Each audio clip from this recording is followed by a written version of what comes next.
In front of me is iPad 13 2026, and today I would like to show you where you can locate your downloads.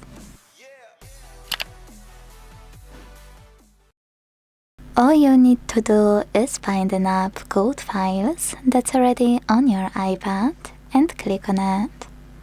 Then select Downloads right under Favorites. All your downloaded files will be here. To open one, just click on it. To manage one, operate those options available usually at the top right or left corner. Thanks so much for watching. If you enjoyed this video, leave a like, comment and subscribe. Bye!